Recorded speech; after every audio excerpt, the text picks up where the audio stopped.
Muito obrigado a todos que nos acompanham nessa nossa live. E eu quero agradecer a presença do nosso deputado doutor Serginho. Também agradecer ao Rodrigo Petlen, que está conosco, e a Valéria Blanc. Olha, hoje decolou para a China, acho que é a melhor notícia que a gente podia começar a nossa programação, um voo da TAM. Ele saiu 1h da tarde de Guarulhos. Ele vai parar em Amsterdã, na Holanda. É um voo de 12 horas, só que lá são 5 horas na frente. Portanto, ele saindo daqui às 13, ele vai chegar lá amanhã de manhã.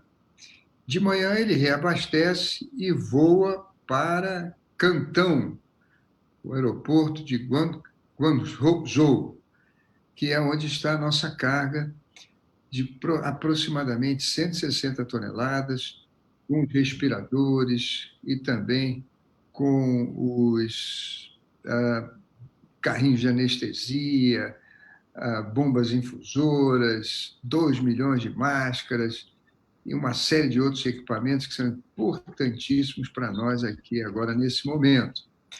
Então, eles vão chegar. O voo do Brasil para Amsterdã é mais ou menos 12 horas. De Amsterdã para a China, mais ou menos 11 horas. O fuso horário é que é um pouquinho maior. De Amsterdã para lá são 6 horas, do Brasil para Amsterdã, Holanda, 5 horas. No final, são 11 horas de fuso horário. Então, esse voo vai chegar lá na China, quarta-feira, 8 horas da manhã. De 8 horas da manhã até 1h da tarde, o avião será carregado. E aí decola às 2 horas da China. Como ele está voltando para o fuso horário, a expectativa é que de quarta-feira, 2 horas da tarde, ele chegue aqui no aeroporto do Galeão na quinta-feira pela manhã. Então, todos nós estamos com uma esperança enorme de receber esses equipamentos que nós compramos no ano passado e que hoje fazem falta no mundo inteiro. Por exemplo, agora na semana passada, saiu até no Jornal Nacional, no Jornal Nacional sai qualquer coisa, mas uma reportagem de 3 incautos, que foi o Pedro Paulo, o vereador Átila Nunes e o ex-secretário de Saúde, que foram até o Gasola e verificaram leitos vazios. E disseram, puxa, por que leito vazio, então? Se tem leito vazio aqui, por que fazer um hospital de campanha? Mas esses leitos vazios que estavam lá no hospital estão aguardando esses equipamentos que estão chegando da China. Se na época que o Pedro Paulo foi chefe da Casa Civil tivesse comprado equipamentos para os hospitais, em 8 anos não compraram nada, talvez a gente não tivesse esses leitos vazios. Tivesse comprado respiradores, carrinhos de anestesia, tomógrafos, como nós compramos. Se tivesse comprado, por exemplo, máquinas de hemodiálise, que nós compramos 40. Se tivessem comprado raio-x digital, que nós compramos 110. Se tivessem comprado eletrocardiograma, compramos 250. Se tivessem comprado camas de hospitais, que nós compramos 3.000 camas de hospital. Enfim, se tivessem comprado que deveria ter sido comprado lá atrás, a gente não teria esse problema. Mas, graças a Deus, no ano passado, por uma inspiração divina, nós compramos tudo isso e foram comprados por um preço barato para pagar em 5 anos sem juros. Hoje esse preço está nas alturas e não tem para entregar. Mas o fato concreto é que, chegando agora esses equipamentos, nós vamos montar os nossos 200 leitos de UTI.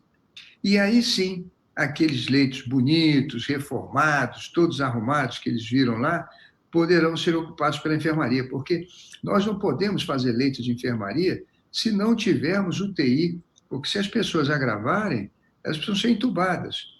E aqui no Hospital de Campanha, por exemplo, nós temos 400 leitos de enfermaria, mas temos 100 leitos de UTI. Como a gente só tem equipamento para 20 leitos de UTI, nós só abrimos 80 leitos de enfermaria. E eu vou dizer uma coisa para vocês, eu sou leigo, eu não sou médico. Eu achava até que havia uma preocupação excessiva. Puxa vida, para cada 80 leitos de enfermaria tem que ter 20 de UTI.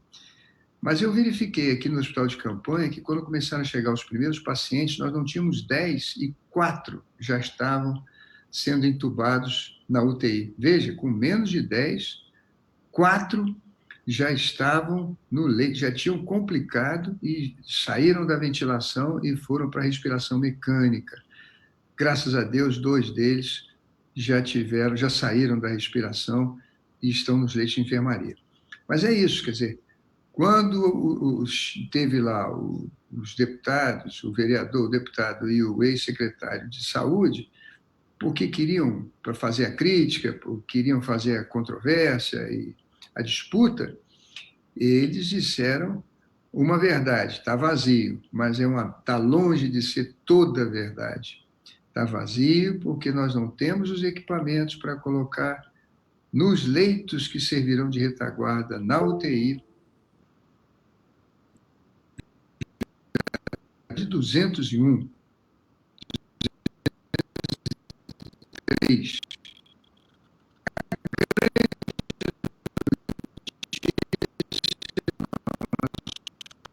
É de que o voo da TAM já decolou hoje, chega na China quarta-feira, quinta-feira, se Deus quiser, desce aqui no aeroporto do Galeão, e um outro voo sai depois de amanhã, quarta-feira, de Guarulhos, indo também para a China e voltando no domingo. O resto dos equipamentos já chegaram de navio, como, por exemplo, os 10 tomógrafos que nós estamos instalando.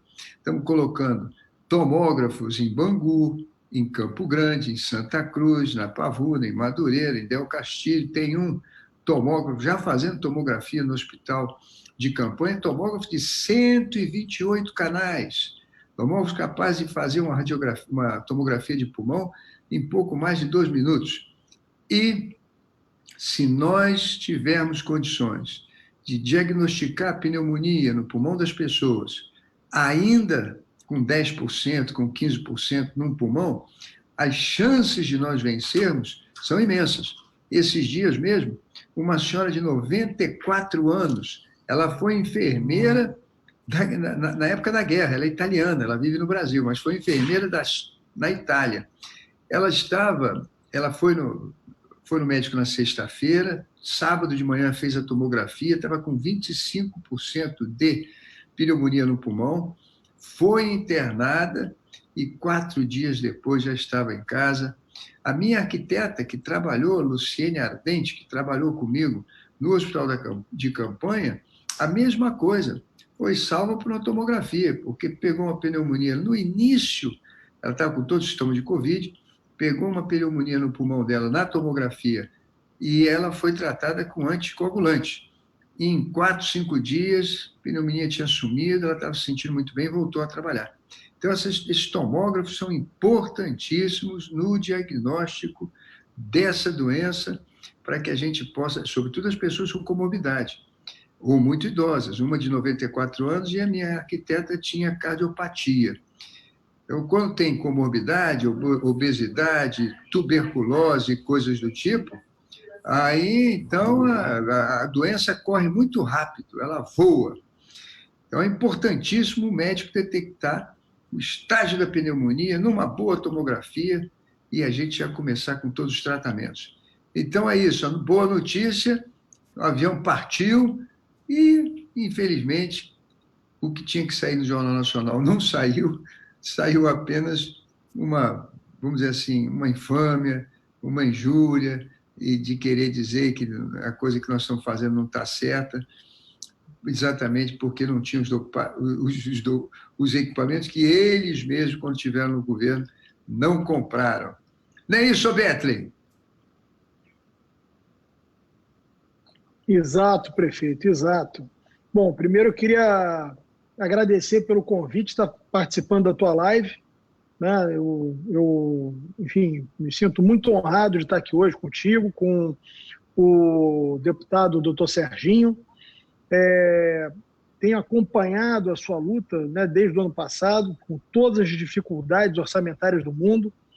Você não pegou uma vida fácil, eu sou testemunha disso, acompanho política há muitos anos, não estou mais na vida pública, mas continuo trabalhando com política, te acompanho desde fevereiro, sei de todas as dificuldades que você enfrentou, sei das dificuldades que você vem enfrentando, é uma prefeitura que, por conta da crise, por conta de todos os problemas que o Rio tem enfrentado nos últimos anos, é uma prefeitura com um orçamento muito restrito, tá? Só em termos de comparação, isso são dados que estão disponíveis no portal da prefeitura.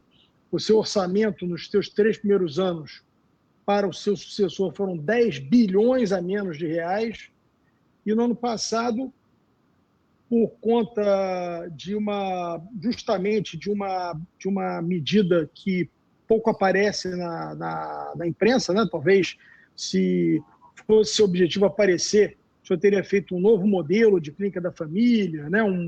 Uma escola moderna, talvez o Crivelão, enfim, teria feito uma obra arquitetônica aí para marcar a sua gestão, mas o pouco dinheiro que você tinha, você conseguiu, na minha opinião, uma coisa inovadora. Acho que os prefeitos que talvez estejam nos assistindo talvez devessem buscar ver essa forma de contratação que é inovadora no Brasil, comprar equipamentos para modernizar todas as unidades hospitalares, pagando em 5 anos, uma licitação internacional, possibilitou você comprar uma quantidade enorme de equipamentos, na verdade, tornar todos os hospitais que há muitos anos não sofreram nenhum tipo de investimento, eu sou testemunha disso, não foi comprado um único tomógrafo nos últimos 8, 10 anos, não foi comprado um único respirador, né? Os hospitais, os equipamentos hospitalares estavam aos frangalhos, os médicos tinham as condições de trabalho muito ruins, e você tomou a iniciativa de fazer um investimento que vai salvar muitas vidas hoje. Nós estamos hoje, o Rio de Janeiro, um vanguardista, vai possibilitar ter na verdade, como você tem dito nas suas entrevistas, uma grande arca de Noé, vai possibilitar salvar muitas vidas, ter, no prazo de um mês, se for necessário, 1.000 leitos de UTI para atender as pessoas que têm complicações respiratórias derivadas do coronavírus, e isso é inédito. Por quê? Porque foi feito planejamento, porque foi feito gestão, porque, ao invés, como eu estava dizendo aqui anteriormente, de se fazer uma nova tônica, uma coisa monstruosa, uma obra faraônica, não. A sua atitude foi de preocupação com a vida das pessoas que mais precisam, foi comprar equipamentos para o hospital, né? Comprar equipamentos modernos, que hoje serão muito úteis. Quando é que nós poderíamos imaginar que nós teríamos, dentro da favela da Rocinha, um tomógrafo ultramoderno para que as pessoas possam fazer o exame e serem diagnosticadas na hora? Quer dizer, isso era inimaginável até pouco tempo. E vai estar sendo instalado. Então, assim, é muito triste a gente ver que, num momento como esse, eu até fiquei tão indignado, Crivella, eu não sou mais homem público, enfim, não exerço mais cargo público, acho que eu já cumpri a minha missão na vida pública, mas eu fiquei muito indignado e fiz questão de registrar isso nas minhas redes sociais, porque é um momento que a gente precisa ter muita solidariedade ao próximo, sabe, Crivella? Não é fazer política, não é momento de fazer picuinha política. Eu acho que os homens públicos hoje têm que se unir, todos têm que... Deixa para disputar a eleição na hora da eleição. Eu acho que agora é hora das pessoas se unirem em prol de uma população que está sofrida, está apavorada com essa pandemia mundial. Tem muita gente hoje passando fome porque, obviamente, medidas duras tiveram que ser tomadas, em que pese você tomou medidas muito equilibradas aqui na cidade do Rio de Janeiro, mas as pessoas estão preocupadas com as suas vidas, com seus entes queridos. Não é hora de fazer política, não é hora de ficar visitando o hospital para ver se arruma uma matériazinha no jornal, para ficar contando mentirinha. Enfim, isso é muito triste. Eu acho muito lamentável a atitude de algumas pessoas que eu até convivi, pessoas que eu tive bom relacionamento, mas que eu acho muito triste. Não é momento disso. O momento seria de ajudar, né? Eu tenho visto aí vários deputados mandando recursos para o município do Rio de Janeiro, né? O deputado Hugo Leal, que parece que vai mandar 5 milhões de reais para o hospital de campanha, o deputado Jorge Braz e tantos outros que têm buscado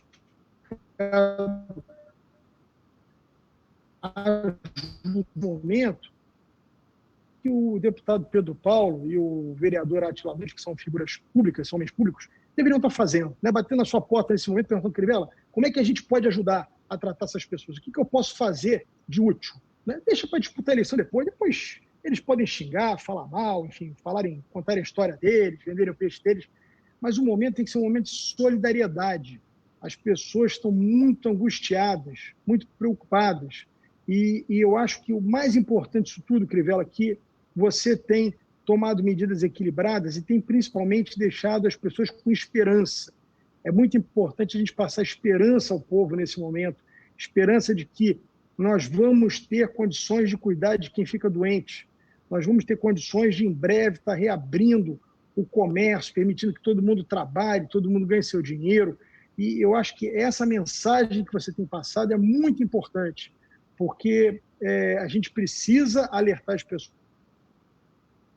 do perigo dessa, mas sem fazer terrorismo. E eu acho que isso você tem conseguido com muita propriedade. Lamento que alguns, ao invés de terem a mesma postura de homem público, a retidão e a grandeza que tem que ter nesse momento, resolvam fazer uma política rasteira e barata que efetivamente não vai contribuir em nada para a melhoria da vida do povo carioca.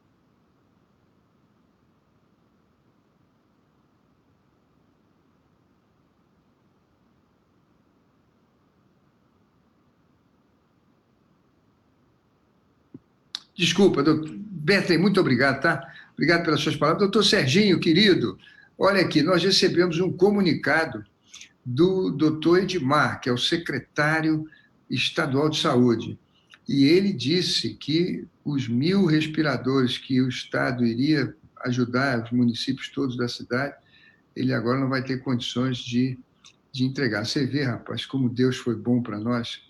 Nós compramos 806 respiradores em ano passado, sem saber que essa crise ia acontecer, e agora a cidade do Rio de Janeiro vai poder ajudar muita gente. Boa noite, doutor Serginho.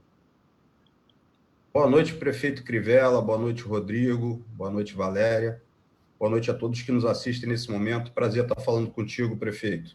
Poder ouvir alguma mensagem de alento, mostrando que realmente o senhor tem trabalhado pela população e uma gestão, um planejamento que foi feito no ano passado, vai gerar resultado nesse momento. Como o Rodrigo falou, prefeito, esse é um momento em que devemos unir forças para combater o coronavírus. Eu, enquanto deputado estadual, e não escondo de ninguém, faço franca oposição ao governo do Estado, mas desde o início tenho me colocado à disposição para auxiliar o governo do Estado e qualquer município do Estado do Rio de Janeiro naquilo que for necessário para combater essa epidemia, essa pandemia. E aí, num ponto que o senhor falou nessa live, foi muito esclarecedor, porque, por exemplo, minha esposa havia recebido esse vídeo do Pedro Paulo, fazendo duras críticas em razão de um hospital que é próprio do município e que, em tese, estaria vazio, em detrimento de um hospital de campanha, que seria uma coisa provisória. O senhor explicou muito bem aí que os equipamentos estão para ser instalados na semana que vem. É isso, prefeito? Semana que vem chegam os equipamentos, não é isso? Isso. Exatamente. É importante. Eu, enquanto deputado, eu tenho ouvido muitas críticas da população no que se refere à transparência com os gastos nesse combate à pandemia.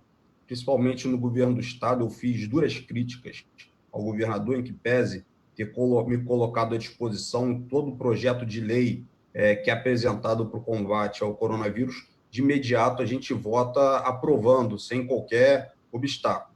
Mas quando a gente vê certa obscuridade e falta de transparência no gasto dos recursos públicos, isso começa a levar a gente a um descrédito. Então, eu fiz algumas duras críticas, por exemplo, o hospital de campanha do governo estadual, ele tinha em sua planilha lá a previsão de gasto de 27 milhões com jardinagem, um outro gasto previsto de 189 milhões de aluguel de tendas, outro gasto ainda de 40 milhões de reais com assessoria e consultoria. De forma que estava contratado 835 milhões de reais e esses valores iriam, ao meu ver, para o ralo. Eu fiz um vídeo muito duro, uma crítica muito forte ao governo do Estado, e a partir dessa crítica que a gente fez, o governo do Estado reviu esse contrato e o mesmo serviço está sendo instalado ao preço de 444 milhões. Então, imagine o senhor que, com um grito, com um tapa na mesa, mostrando que realmente não havia uma transparência e havia gastos desnecessários. Na verdade, eu não devo nem usar essa frase, havia desvio de recurso público ali naquele momento, é inimaginável isso. Reduziram para 444 milhões, uma economia de aproximadamente 400 milhões de reais de recursos públicos. Então, nessa live é importante, diante de todo esse planejamento que a Prefeitura do Rio fez já de um ano atrás, me recordo que eu tive a oportunidade de ter um almoço com o senhor lá na Prefeitura do Rio de Janeiro. O senhor havia mencionado a aquisição desses carrinhos de anestesia, me lembro bem que o senhor tinha mencionado isso. Seria importante a gente expor para a população qual foi o gasto da Prefeitura em relação ao hospital de campanha que está sendo instalado, que foi instalado. Ô, doutor Serginho, muito obrigado pela sua pergunta. O nosso hospital de campanha, ele tem 500 leitos, custou 10 milhões de reais. Ele foi feito em 25 dias. Eu sou engenheiro, eu trabalhei a vida inteira em obras. Tenho mais de 100 obras aí que eu sou o responsável técnico. Se der problema amanhã, vão bater aqui na minha porta. De tal maneira que todas as despesas que nós tivemos, e foram de 10 milhões, nós colocamos na porta do hospital, até o centavo. Eu não me lembro agora os valores até o centavo. Mas foi isso, o hospital com 500 leitos. Agora, o que está incluído nessa despesa? Toda a infraestrutura, porque nós vamos fazer uma estação de tratamento de esgoto, não só para a hemodiálise, mas também pelos 60 banheiros que nós temos lá para atender 500 pessoas. Nós temos 19 quilômetros de tubulação de cobre, que é para levar a cada um dos leitos oxigênio, para levar ar comprimido e também para fazer, doutor Luizinho sabe bem disso, a sucção. Então, em cada um dos leitos nós temos, e tudo isso com fluxômetro, nós temos para atender leito por leito. Tem também 4 pontos de luz em cada um desses 400 leitos, e no caso dos leitos de UTI, são 6 pontos de luz para ligar bomba injetora, bomba infusora, perdão, que é aquela que os médicos programam para colocar remédio nos pacientes, né? Tem os respiradores, tem os monitores. O tempo todo os doentes são monitorados. E outros equipamentos, então, são 4 pontos de tomada. Para fazer isso tudo, nós tivemos também que realizar uma rede de internet gigantesca, porque os médicos vão monitorar a cada 9 leitos os pacientes. Eles podem, no celular, fazer um zoom e ver o paciente no leito. Tem uma farmácia também grande que nós fizemos. Tem toda uma rede de computador. Tem ar-condicionado exclusivo para os CTIs. Os 100 leitos de CTI são divididos em 5 leitos, em 5 compartimentos de 20 leitos. Então, ali tivemos que fazer uma rede interna. Também tivemos que fazer um centro cirúrgico para pequenas intervenções e um centro de imagem onde nós instalamos o tomógrafo. As instalações para isso também são complexas. Número de cubas que foram fabricadas especialmente para o hospital, passam de 150. Além disso, temos 4 áreas de descanso para os médicos e para os enfermeiros. Os nossos leitos, eles são diferentes. Por exemplo, outro dia eu estava vendo um filme na televisão, eles são divididos em 5 leitos. O Doctor, que é um médico autista, uma série muito bacana, e eu verifiquei uma enfermaria num hospital lá dos Estados Unidos em que ela tem um espaço menor que a nossa e todo cercado de cortinas. A nossa não, a nossa tem divisória mesmo. Nós instalamos milhares e milhares e milhares de metros de divisória para que as pessoas tivessem privacidade. Fora isso, tem todas as camas. As camas na área de enfermaria, elas têm um controle remoto de 2 motores, mas as camas da UTI são 4 motores, porque ali, o senhor sabe que o doutor Serginho sabe que tem que fazer pronação, tem uma série de técnicas que os terapeutas, né, e os médicos usam nesses leitos. E aí eu quero agradecer também à empresa de transmissão de energia, a Xingu Rio, e também a Belo Monte, que nos doaram 236 das 500 camas que nós temos lá. Enfim, e outra coisa, sabe, doutor Serginho, o Bentley, como a gente trabalhava sábado, domingo, de manhã, de tarde, de noite, pela pressa, a gente teve que incorrer em muita hora extra para o pessoal. Depois tivemos que pintar o piso todo. Ali são 13 mil metros quadrados, onde estão instalados esses 500 leitos. Tem as tendas também, porque o pessoal de UTI tem que ficar com ar-condicionado exclusivo e também tudo fechado, para que não sofram qualquer outro problema. Então, isso tudo custou 10 milhões de reais. 500 leitos com 100 de UTI, todos os equipamentos. Depois nós começamos a trazer os equipamentos.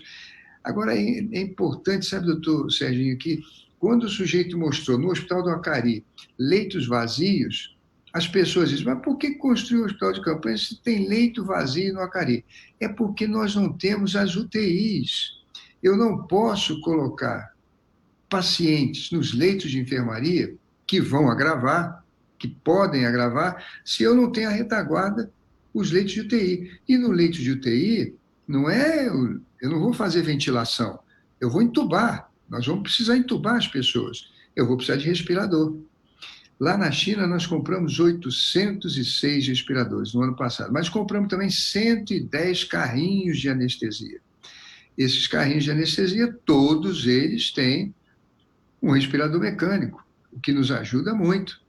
E tem também monitores incorporados. Também compramos monitores na China, compramos 400 monitores, estão chegando essa semana. Bombas de infusão também, centenas delas. É isso, quer dizer, uma imagem que aparece num noticiário, num jornal nacional, pegam as pessoas desavisadas. Puxa, mas para que faz um hospital de campanha se tem leito vazio aqui? Esses leitos vão ser ocupados, mas espera eu ter a minha UTI. Como também no hospital de campanha eu tenho 500 leitos, mas só abri 80 porque eu só tenho 20 respiradores. Agora, quando chegarem os respiradores dessa semana, vão chegar mais de 300, aí sim, e mais 70 carrinhos de anestesia, aí tudo isso volta a funcionar. Mas é aquilo, para o deputado Pedro Paulo e também para o Átila Nunes, o que interessa é falar, é mostrar uma imagem, não tem nenhuma, vamos dizer, compromisso com a realidade, com a verdade. Aliás, o Eduardo Paes chegou a dizer que o hospital de campanha custava 100 milhões, multiplicou por 10 o preço. Talvez seja para tentar, de alguma forma, vamos dizer assim, se justificar pela grande corrupção que houve no governo. Para você ter uma ideia, doutor Serginho, nós começamos a conferir, porque houve delação, a Transolímpica. Eu sou engenheiro, já fiz mais de 100 obras registradas. Se o senhor olhar no CONFEA, o Conselho Federal de Arquitetura e Engenharia, agora não tem mais arquitetura, agora é agronomia, a arquitetura criou o conselho deles. O senhor vai ver que tem registrado no meu nome lá mais de 110 obras. Mas eu nunca imaginei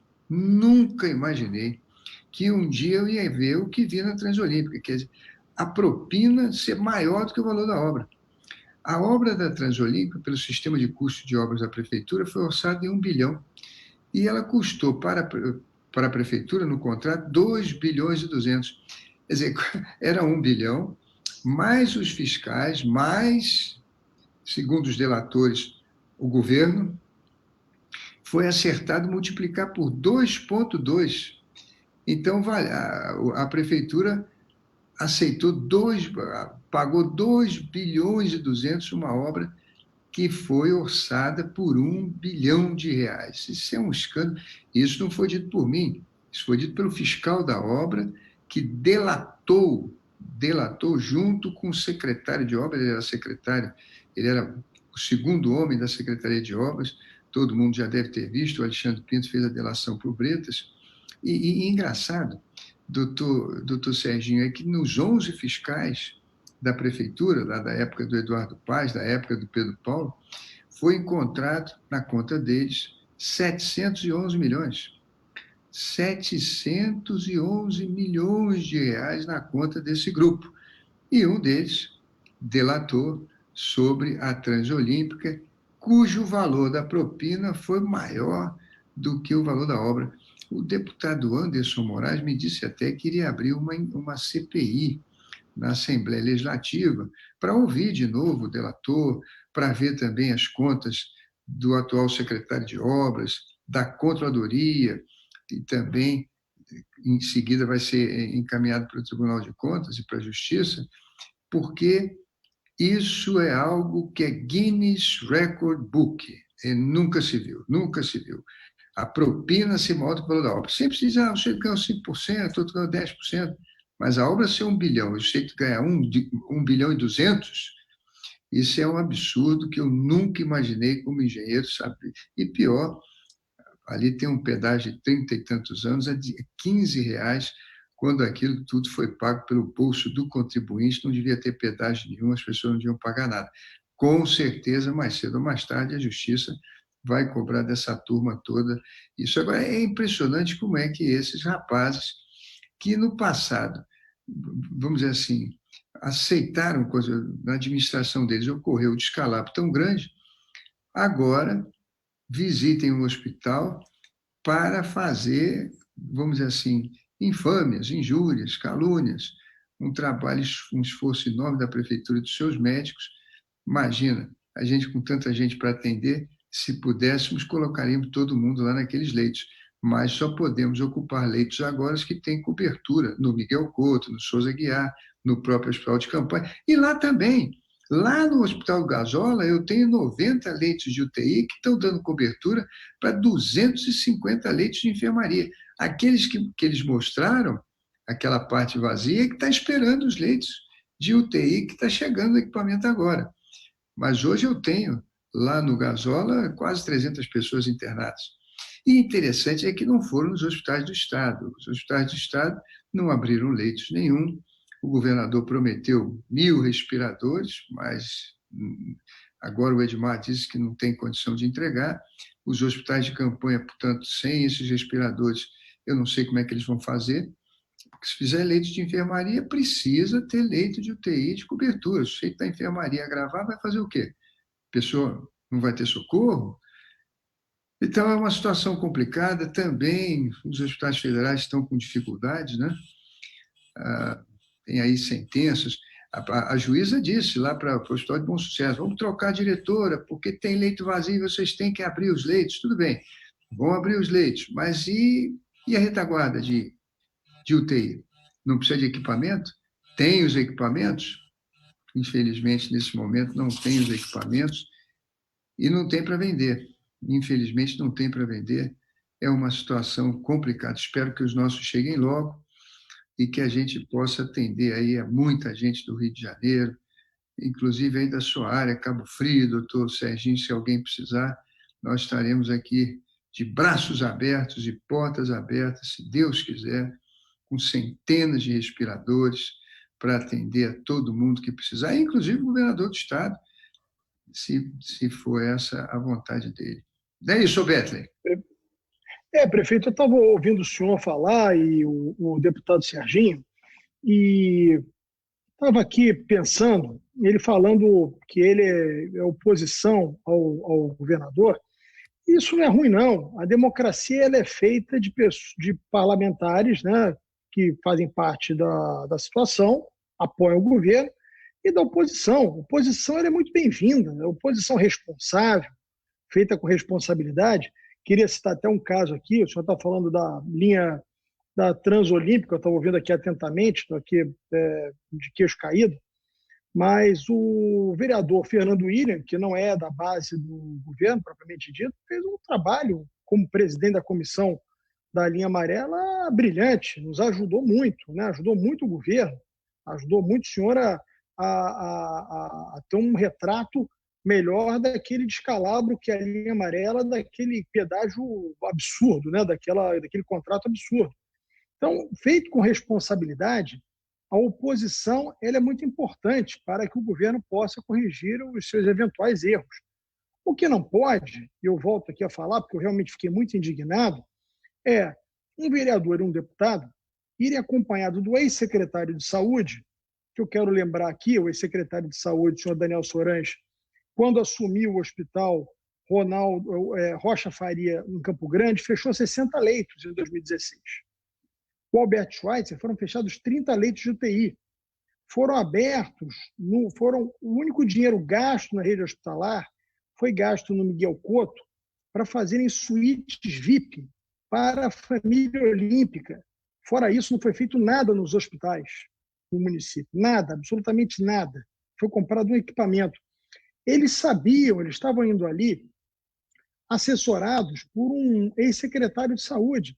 Eles sabem que você não pode misturar um doente com coronavírus com um doente comum, porque senão vai ser uma verdadeira catástrofe no hospital. Eles sabem que um hospital de campanha dedicado exclusivamente ao coronavírus é importante para que você possa ter um local em que você não misture os doentes com outras enfermidades.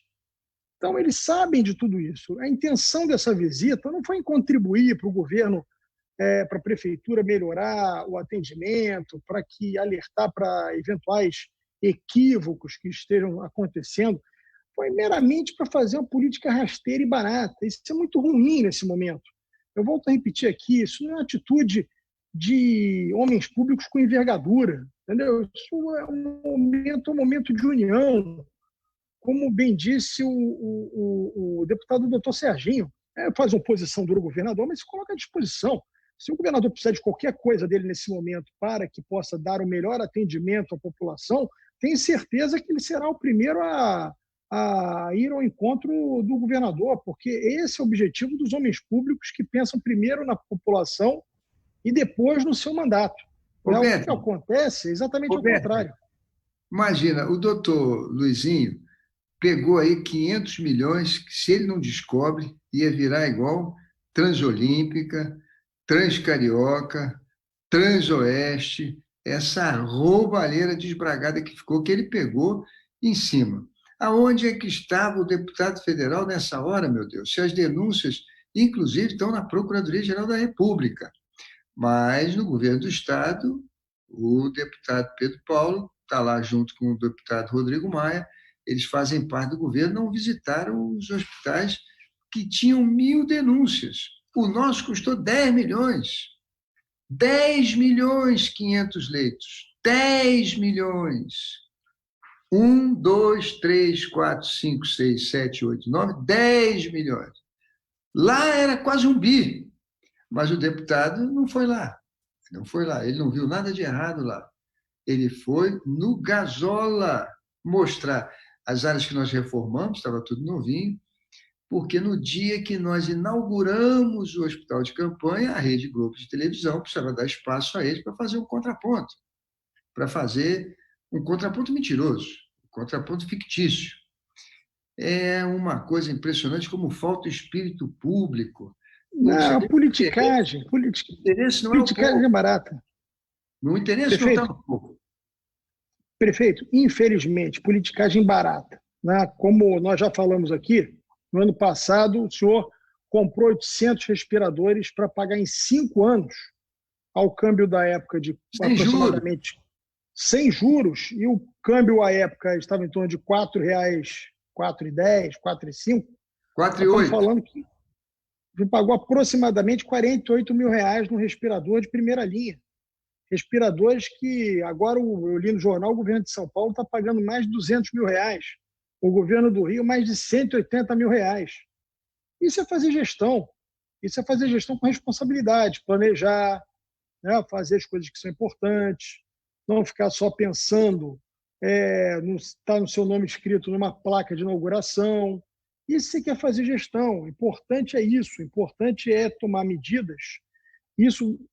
Esses respiradores comprados, né, e os tomógrafos, que foram comprados a um preço muito inferior do que são comprados hoje, para pagar em 5 anos sem juros, esses vão salvar vidas.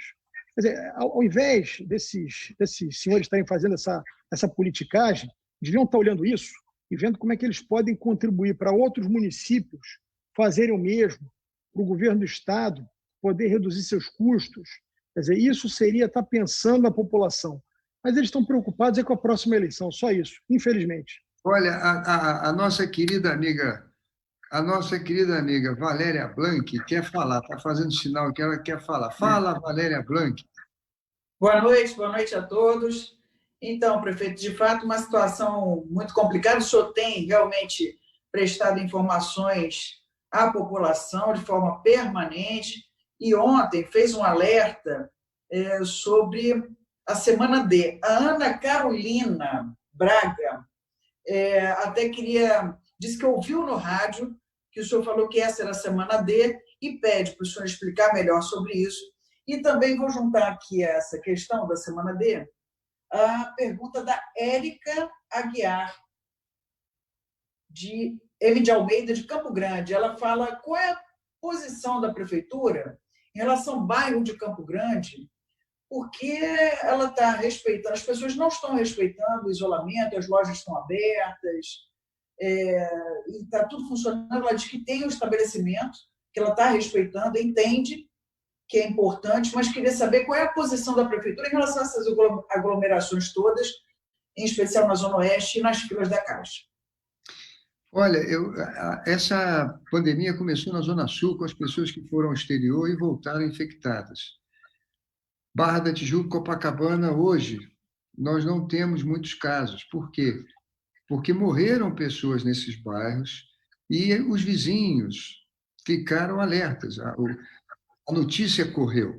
Então, as pessoas passaram a se preservar, usar máscara e não sair de casa. O que ocorre é que na Zona Oeste, a princípio, nós não tínhamos óbitos. A doença não tinha chegado lá. Agora é diferente. Aonde mais cresce a doença é aonde nós temos o maior número de denúncias no nosso Disque Aglomeração. Eu faço um apelo às pessoas do calçadão de Campo Grande, do calçadão de Bangu e também do calçadão da Avenida Santa Cruz, que se preservem. Por que eu disse que era o dia D? Porque essa semana, pelas curvas que nós analisamos, nós temos uma equipe de cientistas que trabalham conosco, são diretores de hospital, infectologistas, um membro da Academia Nacional de Medicina, doutor Celso, infectologista há 40 anos e professor de universidade. Nós temos matemáticos também da UFRJ que fazem a curva para que a gente possa verificar o impacto das medidas e quais que são mais efetivas. Isso desde que começou. Então, a gente chama de nosso gabinete científico.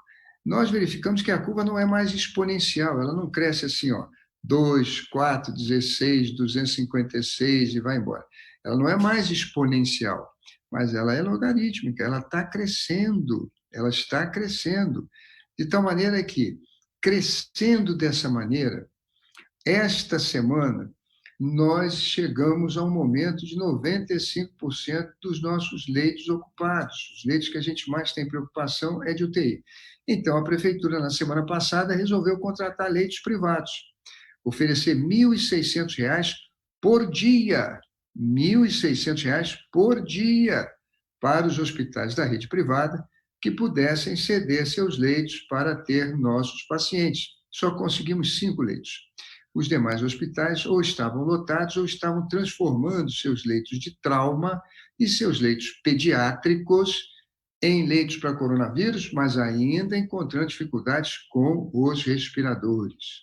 Então, o governo do Estado também anunciou, olha, nós estamos fazendo hospitais de campanha em tudo quanto é lado, o doutor Serginho já falou que vai custar 400 milhões, mas nós não temos mais aqueles 1.000 respiradores que nós estávamos comprando. Nós não temos, não contem conosco, não contem conosco. Foi essa a palavra do doutor Edmar ontem, não contem conosco. Ora, nós estamos há uma semana para receber os equipamentos. Os números crescem, os leitos estão ocupados. Então, nessa semana, eu chamei de AD exatamente por isso, porque nós precisamos nos preservar. As pessoas com comorbidade de qualquer idade, hein? Comorbidade de qualquer idade, me permitam ser fastidioso, mas repetir, os obesos, pessoas com alto nível de diabetes, cardiopatas, insuficiência renal, pessoal com tuberculose, ou efizema pulmonar, pessoal que tem problema, fumou a vida toda, essas pessoas de qualquer idade, a doença cresce rápido. A gente não consegue diagnosticar, às vezes, quando chega, já está numa situação complicada. Então, eu pedi a elas que, nesta semana em que nós estamos com a curva aumentando e um certo esgotamento nas capacidades de atender, que se preservassem. Claro que, quando chegar o nosso equipamento, nós vamos estar com a nossa Arca de Noé construída. Teremos centenas de respiradores para nos apoiar e até ajudar os demais. Aí é diferente. Aí é momento. Claro que as nossas curvas também vão diminuir. A curva de óbito, ela diminui com o número de leitos de CTI. Quanto mais leitos de CTI disponível nós tivermos, e diagnóstico precoce, a curva de óbito cai. Com certeza cai. E aí nós poderemos, com responsabilidade, voltar a trabalhar. Eu sou o primeiro que quero voltar a trabalhar. Eu tenho folha de pagamento para pagar de R$1 bilhão por mês. Eu preciso da cidade funcionando. Ninguém mais do que o prefeito tem o desejo de ver, eu e todos os outros, a cidade trabalhando. Mas neste momento e nesta semana, era preciso ter esse cuidado especial, exatamente por causa da saturação dos leitos e porque está faltando tão pouco para chegar aos nossos equipamentos. Prefeito, Oi. Queria aproveitar que a fala do senhor, ouvi atentamente no que se refere à crítica que o deputado Pedro Paulo fez ao senhor, e o importante é que o senhor contrapôs a crítica com os dados, com os números, mostrando, esclarecendo para a população aquilo que foi gasto, de que forma que foi gasto, mostrando a sua preocupação nesse momento que há um aumento da curva e que não há a capacidade de atender a todos até que chegue o equipamento na semana que vem. Agora, a importância disso é dar resposta, é dar transparência àquilo que está sendo feito com informações sérias e dados técnicos. Imagine o senhor, em relação ao ponto crítico que eu fiz, e volto a dizer, Rodrigo, a crítica que a gente faz é no sentido de construir, de melhorar, e aquilo que tem que depender do nosso auxílio, eu estarei à disposição do governador com toda certeza. Mas imagine que a gente faz a crítica, pontua, estava havendo desvio de recurso público ali naquele hospital de campanha, de aproximadamente R$400 milhões. Sabe qual é a resposta que a gente obtém? Nenhuma. Transparência zero. Então, prefeito, nesse momento em que a população realmente é quem mais sofre, as pessoas estão passando necessidade, comércio fechado, as pessoas com dificuldade financeira, e se a gente não der uma mensagem de alento e uma mensagem transparente, isso volta contra a gente de uma maneira muito forte. Então, assim, a todo momento a gente demonstrar com os dados, criteriosamente com os dados, aquilo que está sendo feito. A gente passa a semana que vem, eu já agradeço desde agora, o senhor colocou à disposição da minha cidade, Cabo Frio. Eu acho que o Rio de Janeiro já tem agasalhado muitas cidades. O senhor tem cumprido uma obrigação que não é sua em relação ao atendimento de pessoas. Agora, cada um tem que fazer um pouquinho da sua parte. Essa informação que o senhor me passou, que o Edmar disse, secretário de Saúde do Estado, que não terá os respiradores, isso me veio como surpresa, eu não tinha essa informação ainda. É uma coisa que deixa a gente até atônito, que houve aquisição no valor de R$59 milhões de respiradores que eram para chegar no governo do Estado. Esse valor já foi expendido, já foi pago, e não vir esses respiradores é realmente algo muito preocupante. A gente sabe que a doença é muito severa com algumas pessoas. Eu mesmo fui infectado, passei 3 dias difíceis, prefeito. Hoje, graças a Deus, estou recuperado. Ainda não estou de alta médica, mas estou recuperado.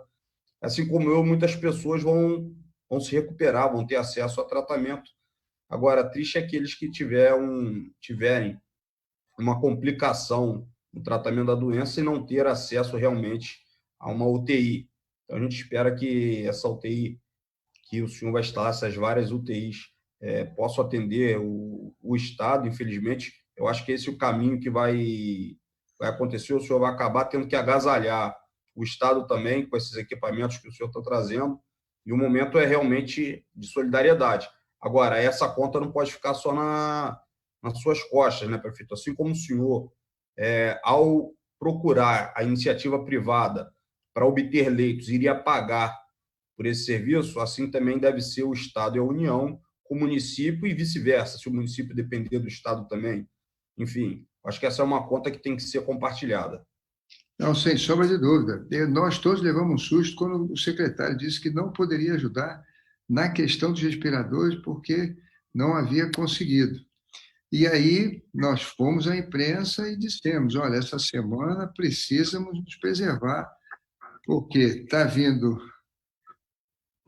dilúvio e a nossa arca ainda não está construída. Né, Valéria Blanqui?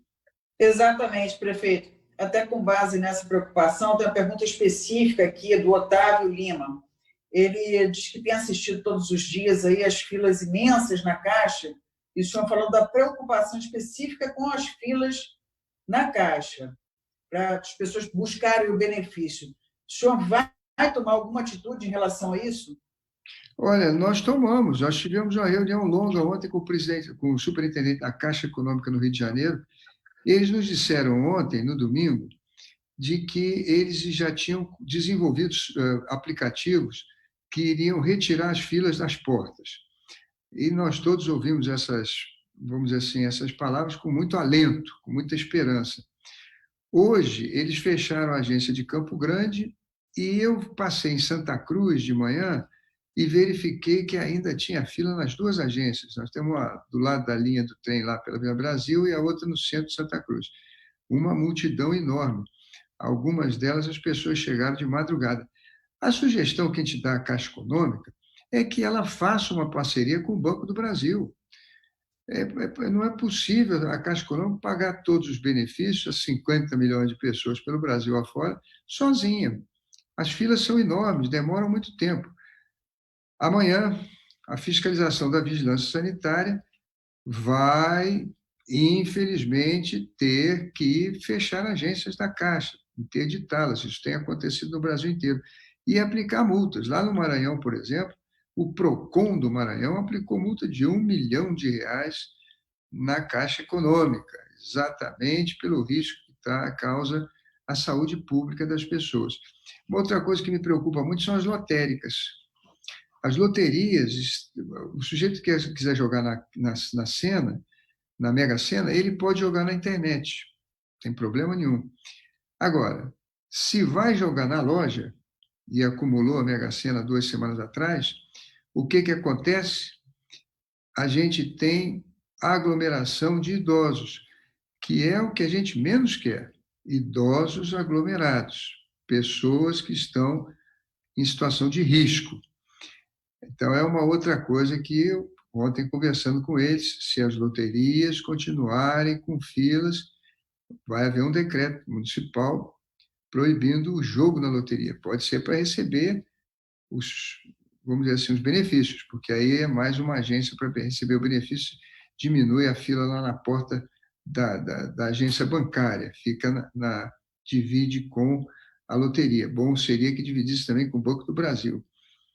É uma tragédia, é uma pena. Hoje, o pior problema que eu tenho na cidade são as portas da Caixa Econômica. Estou em reunião com eles, sei que o vice-presidente da Caixa está no Rio hoje, vai passar 3 dias aqui, e estamos todos esperando que eles façam parceria com outros bancos, ou com o Banco do Brasil, para pagar os tributos e a gente pagar os benefícios e a gente não ter aglomeração. Como é que está a Caixa Econômica em Cabo Frio, doutor Luizinho, doutor Serginho, perdão? O senhor tem ideia? O senhor tem notícias?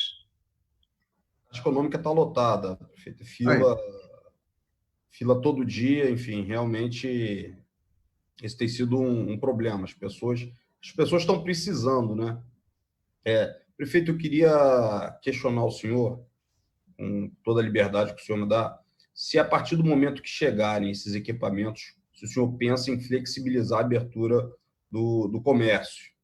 Claro, claro. Nós teremos uma arca de Noé, não é para fugir do dilúvio, não, é para enfrentar o dilúvio. Hoje eu não posso, vamos dizer assim, abrir o que eu gostaria, né? Porque eu não tenho como tratar as pessoas, se elas precisarem. Mas amanhã, com os nossos centenas de leitos de UTI, usando máscara, nós poderemos fazer um planejamento de voltar às nossas atividades. É o que eu falei para o senhor, eu tenho que pagar a folha de pagamento de R$1 bilhão. A prefeitura ela tem 100 mil funcionários e 100 mil pensionistas e aposentados. Eu fico imaginando como é que está a vida dos prefeitos pelo Brasil afora. Está chegando o dia do pagamento.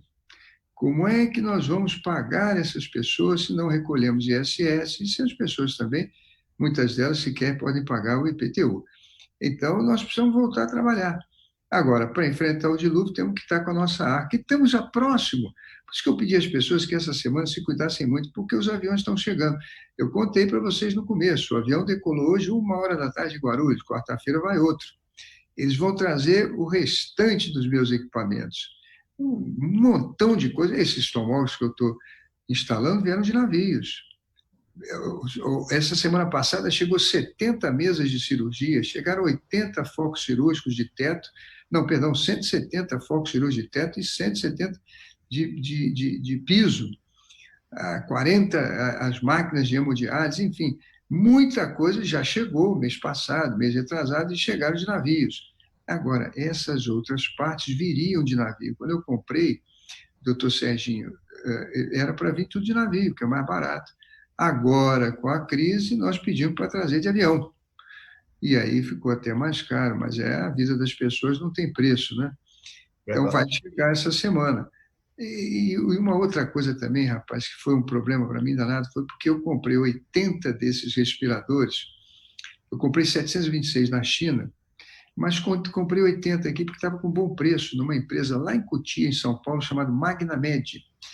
E, na hora que eu fui buscar, o governo federal tinha pego toda a produção da Magnamed e até tirou o talão de nota fiscal deles. Disse, olha, a partir de agora vocês não podem produzir para ninguém, só para o governo federal. Então, eu entrei em contato com o ministro da Saúde para dizer para ele que eu tinha comprado em agosto do ano passado e que ele deixasse eu pegar as minhas 80 respiradores. Mas foi exatamente naquela sexta-feira que trocou o antigo Mandetta pelo atual. E esse atual, ele chegou, mas ele está viajando, ele foi para Manaus. Ele hoje, inclusive, está em Manaus. Então, eu estou há 15 dias com o ofício na mesa dele para ser respondido. Você vê, é uma confusão, a coisa não é fácil, rapaz. Nesses momentos de caos, e foi isso que aconteceu. E para trazer o meu equipamento da China de avião, eu precisei da ajuda do Ministério das Relações Exteriores, precisei da ajuda do ministro do Transporte, o Tarcísio, uma pessoa espetacular, e também do secretário nacional de Aviação Civil. Porque se eu paro com esses equipamentos num país qualquer da Europa, eu não consigo voar direto para a China, é possível que eles fiquem com os equipamentos lá. Os americanos arrestaram um monte. Então, o Ministério das Relações Exteriores teve de fazer um acordo para garantir que a parada na Holanda, em Amsterdã, não sofreria nenhum arresto para ir. Então, você vê que a coisa não é fácil. Não é fácil, doutor Luizinho, mas nós vamos, doutor Serginho, mas nós vamos voltar a trabalhar. Nós vamos voltar a trabalhar. Vamos ou não vamos, Betley? O Betley também quer trabalhar. Não, com certeza, prefeito. Eu acho que é isso. O senhor tem tomado atitudes muito equilibradas. Era necessário, em determinado momento, fechar uma parte do comércio que não era essencial.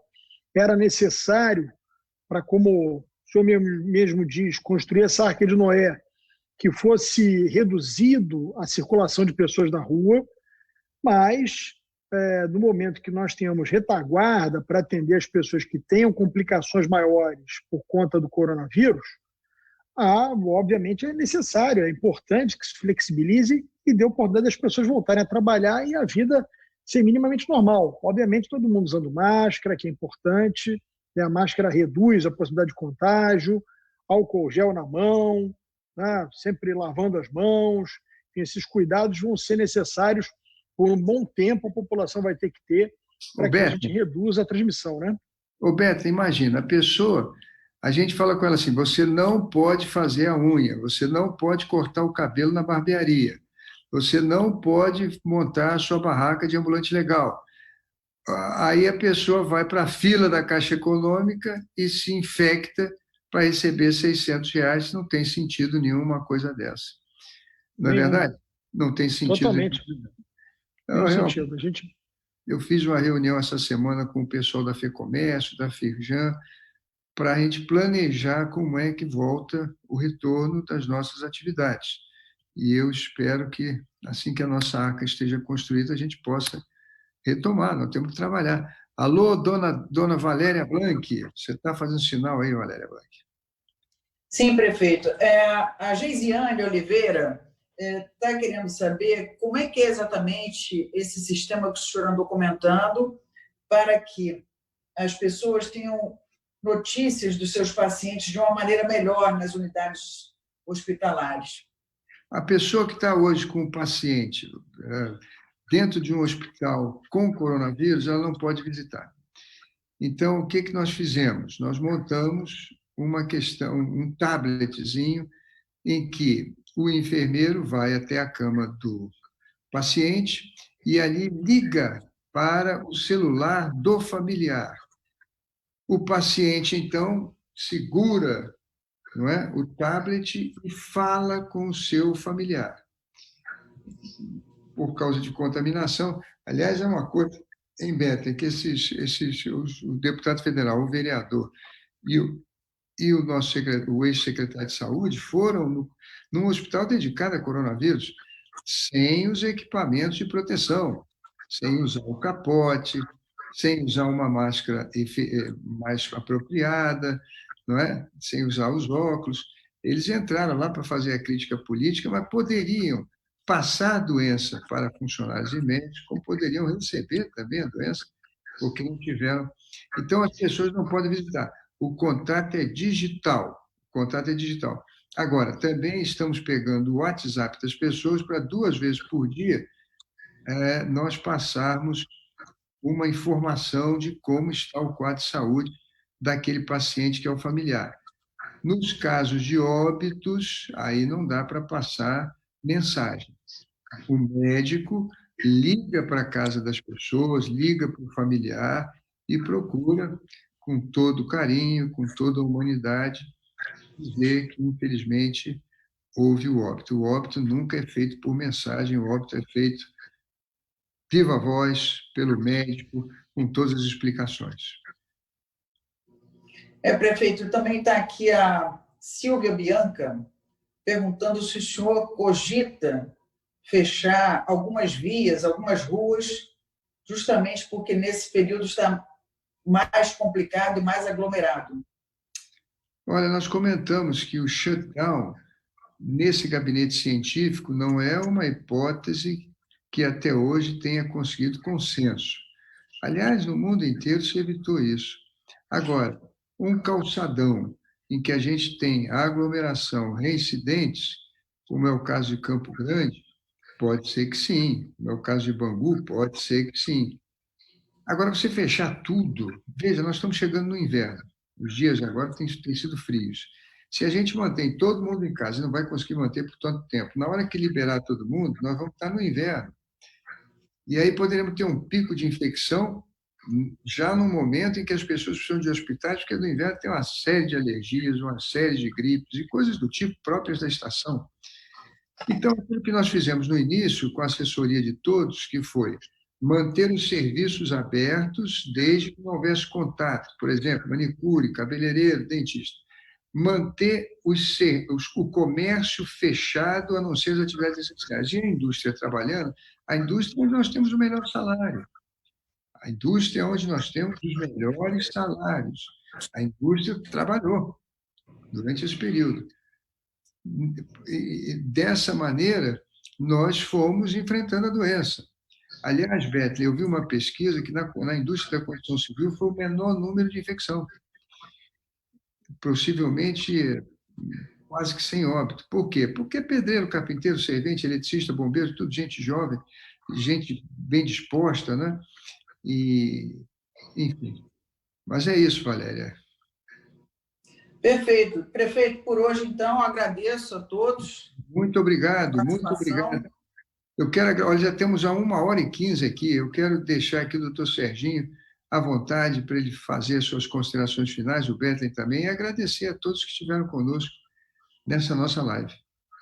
Prefeito, eu quem agradeço a oportunidade, queria aqui, uma vez mais, me colocar à disposição do senhor, me colocar à disposição de toda a população do estado do Rio de Janeiro, de alguma forma que a gente possa estar auxiliando.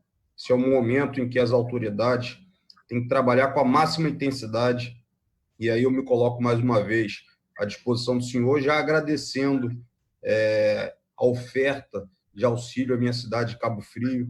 Poucos prefeitos têm a coragem de fazer isso. Eu te agradeço desde agora, prefeito.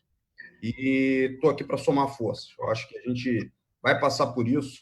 A gente tem boas notícias que semana que vem teremos esses equipamentos já na cidade do Rio de Janeiro.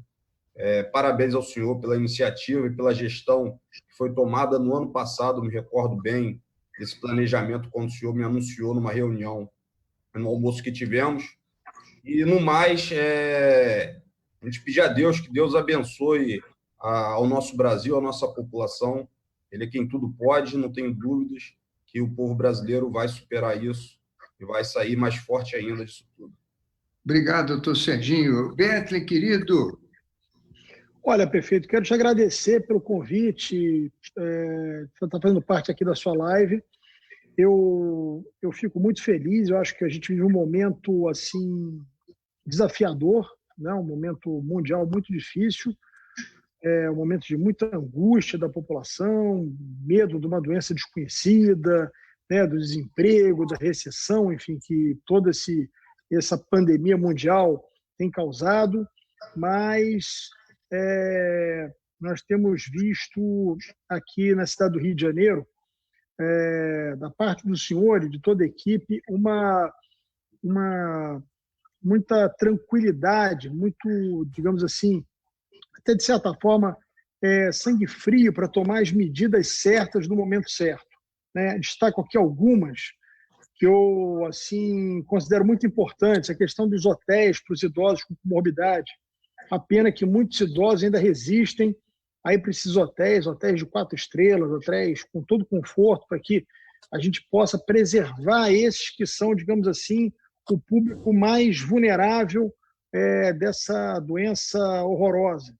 A questão da vacinação drive-thru, que possibilitou muita gente ser vacinada sem precisar ter contato com outras pessoas, sem aglomeração, o hospital de campanha, enfim, tantas outras medidas que vão possibilitar, talvez, o Rio de Janeiro ser a primeira cidade a começar a voltar à normalidade, porque houve planejamento, houve gestão, houve dedicação e, principalmente, prefeito, acima de tudo, da parte do senhor e de toda a sua equipe, de todo o seu secretariado, espírito público, que é muito importante nesse momento. As pessoas, para enfrentar uma pandemia dessa, para enfrentar um desafio desse, nós estamos vivendo uma guerra com um inimigo invisível.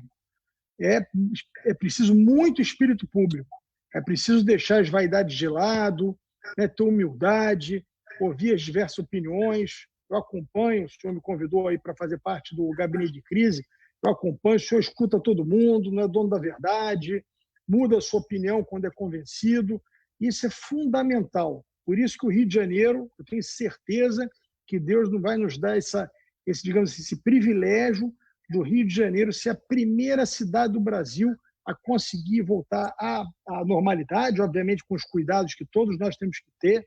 Fica aqui meu alerta: máscara é muito importante, álcool nas mãos, lavar as mãos, esses cuidados terão que ser permanentes da nossa parte por um bom tempo, mas eu tenho certeza que Deus vai nos dar esse privilégio do Rio de Janeiro ser talvez uma das primeiras cidades do Brasil a voltar à normalidade por conta desse trabalho tão bem feito e feito com tanto amor e com tanto carinho. Que palavra bonita. Então, já que você falou em Deus, vamos terminar nosso encontro com a oração do Pai Nosso. Pai nosso que está nos céus, santificado seja o vosso nome, venha a nós o vosso reino, e seja feita a vossa vontade, assim na terra como no céu. O pão nosso de cada dia nos dai hoje. Perdoai as nossas ofensas, assim como nós perdoamos aqueles que nos têm ofendido. E não nos deixeis cair na tentação, mas livrai-nos do mal. Amém e graças a Deus. Oh, meu Deus, que seja assim, que o Rio de Janeiro possa logo voltar às suas atividades e, quem sabe, motivar o Brasil a também retomar suas atividades, claro, com todo cuidado, como você lembrou. Doutor Serginho, muito obrigado. Doutor Bethlen, muito obrigado, Valéria. Deus abençoe vocês. Até uma próxima oportunidade. Linda cidade de Cabo Frio. Deus abençoe Cabo Frio. Obrigado, gente.